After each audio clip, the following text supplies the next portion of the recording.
Halo, assalamualaikum warahmatullahi wabarakatuh teman-teman. Jadi di video kali ini kita akan berangkat dari sebuah pertanyaan, yakninya ketika kita tidur, apakah jiwa kita atau nyawa kita berpisah dari badan? Nah, tentang pembahasan ini sendiri sudah saya bicarakan dengan teman saya diskusi dan cukup panjang sekitar 2-3 jam. Dan inilah hasil diskusinya di video ini gitu. Dan disclaimer dulu, ini merupakan hasil diskusi dan opini kami saja. Kalau ada bantahan atau kritikan apalagi saran, silahkan ditulis di kolom komentar gitu. Oke, kita akan mulai. Jadi teman-teman, ketika kita tidur, ada yang mengatakan nyawa kita atau ruh kita berpisah dari badan. Dan ada juga yang mengistilahkan tidur itu sebagai mati suri. Dan kalau bagi teman-teman yang Islam, ketika tidur doanya juga Bismika Allahumma ahya bismika amut, atas namamu ya Allah aku tidur dan atas namamu ya Allah aku mati gitu. Nah, kita akan melihat dari sana. Sebelum itu kita dudukkan dulu apa definisi satu persatu dari komponen yang ada. Pertama kita dudukkan dulu apa itu tidur gitu. Tidur merupakan aktivitas yang biasa kita lakukan setiap hari, dan ketika tidur maka kita bisa dibilang dalam kondisi tidak sadar. Kapan lagi kondisi tidak sadar? Seperti pingsan, apalagi mati. Jadi 3 kondisi itu, tidur, pingsan, mati, kita berada dalam kondisi tidak sadar gitu. Nah, sekarang kita lihat kesadaran sendiri itu apa gitu. Di mana letak kita ketika, di mana posisi kesadaran itu sendiri ketika kita sadar itu bagaimana gitu. Nah, saya sendiri mendefinisikan kesadaran itu terletak pada jiwa kita gitu, atau an-nafs. Karena manusia itu kita bagi dulu menjadi beberapa komponennya. Ada yang namanya jiwa, ada yang namanya ruh, ada juga yang mengatakan namanya nyawa, dan ada juga yang mengatakan, dan terakhir fisik atau yang material gitu. Nah, di fisik kita paham kan apa itu fisik. Nah, sekarang ada 3 nih, jiwa, ruh, dan nyawa. Kesadaran lah. Nah, kita akan lihat yang namanya ruh itu sendiri. Ruh di Al-Quran tuh, ruh itu bukan bagian dari kita, yakninya ruh dalam agama Islam merupakan bagian dari Tuhan itu sendiri. Ketika manusia sudah dibuat, sudah diciptakan, maka ditiupkan ruh kepada janin-janin yang ada, kan itu dalam Al-Quran gitu. Nah, setelah ruh ditiup, barulah dia bernyawa. Berarti bisa kita katakan orang yang bernyawa adalah orang yang memiliki ruh. Nah, sekarang masalahnya, ruh oke, ruh itu milik Tuhan. Jadi ruh itu punya kendali nggak terhadap kehidupan kita? Ya, ketika tidak ada ruh, maka kita hidup. Ketika tidak ada ruh, maka kita mati gitu. Nah, ketika kita tidur, kita dibilang mati kecil gitu kan, atau ada yang mengatakan berpisahnya jiwa dari badan. Tapi ketika tidur kita tidak merasakan sakit. Sementara ketika orang mati, di Islam namanya juga sakaratul maut, kita akan merasakan sakit yang luar biasa gitu. Nah, pertanyaan kenapa bisa sesakit itu? Sedangkan ketika kita tidur nggak merasakan sakit sedikit pun kan. Sementara ketika mati ada yang terbelalak matanya, ada yang menjerit, ada juga yang terbuka mulutnya. Itu ketika meninggal itu kan sakaratul maut itu benar-benar menyakitkan katanya kan. Dan hadis Nabi kalau nggak salah bilang seperti kulit yang basah lalu ditarik, terkena dengan kait lalu ditarik gitu, pedihnya, sakitnya gitu. Itu yang dinamakan sakaratul maut. Nah, apa bedanya sih mati sungguhan sakaratul maut dengan mati tidur gitu? Ketika kita tidur, ruh masih di dalam badan, tapi ketika mati, ruh berpisah dari badan. Nah, pertanyaannya nih, jiwa ini apa? Jiwa, dalam jiwa terdapat hasrat, terdapat nafsu, terdapat pikiran, terdapat hati dan perasaan manusia. Itu berada pada jiwa. Maka kontrol kesadaran pada manusia itu berada di jiwa itu sendiri. Sementara komponen kehidupan kita yang paling utama adalah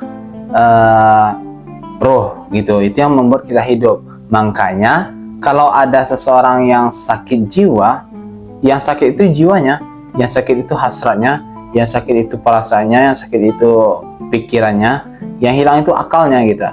Nah, sementara dia masih punya ruh nih, makanya dia tidak mati gitu. Itu kita lihat pada penyakit jiwa.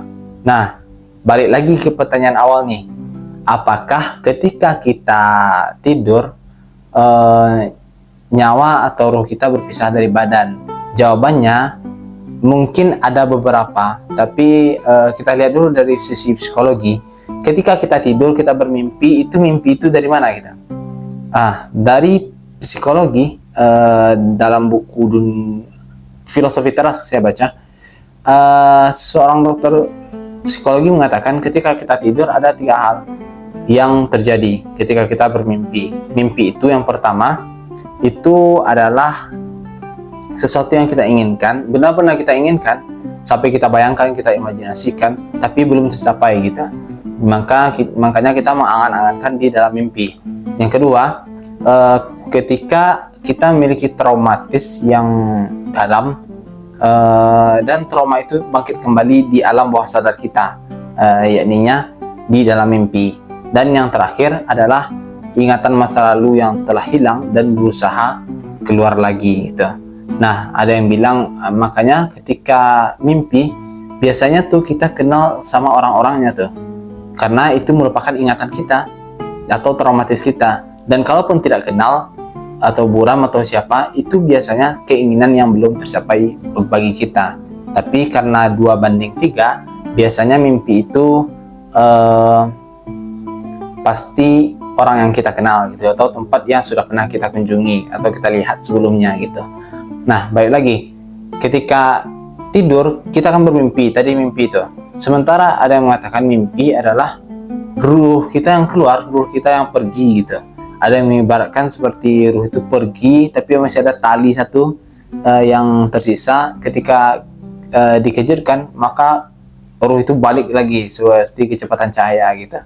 Tapi bisa juga, atau bisa juga enggak, atau lebih tepatnya kita bilang, ketika kita tidur, kita berada dalam kondisi tidak sadar, tapi kita hidup. Nah, kunci hidup apa? Ruh. Ruh itu masih berada dalam badan kita gitu. Sementara kesadaran berada pada jiwa kita. Nah, berarti yang berpisah dari badan, kalau andaikan benar yang dikatakan mimpi berpisahnya tubuh dengan raga, tubuh dengan jiwa gitu, maka yang berpisah itu ya jiwa, bukan ruh gitu. Jiwa itu terdapat hasrat, keinginan, perasaan, dan pemikiran ada dalam jiwa. Makanya ketika mimpi itu terjadi, jiwa kita lah yang melayang, jiwa kita lah yang pergi dan berimajinasi, dan kita masih bisa hidup karena kita masih memiliki ruh. Berbeda dengan sakaratul maut. Kenapa sakaratul maut? Karena ketika sakaratul maut, yang pergi atau yang keluar dari badan kita adalah ruh. Maka pencabutan ruh itu sendiri rasanya benar-benar sakit gitu.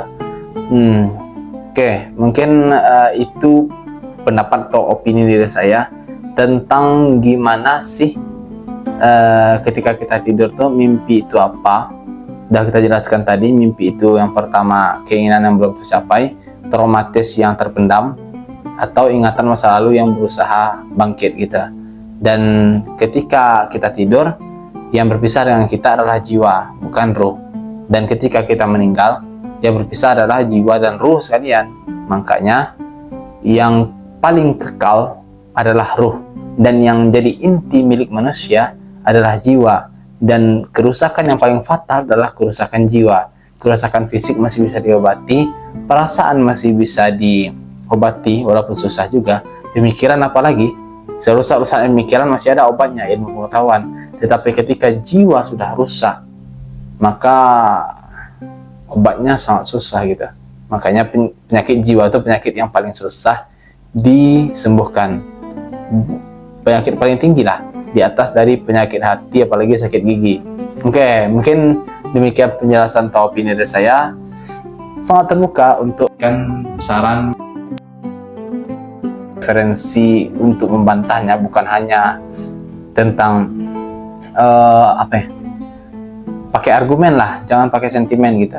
Bedanya argumen dengan sentimen tuh, kalau argumen tuh pakai dalil, pakai alasan atau referensi di belakangnya. Tapi kalau sentimen, kamu salah, kamu begitu, kamu begini, asal-asal nerka, asal-asal terjemah gitu, sebaiknya pakai argumen lah, maka akan diterima sebagai bahan diskusi kita.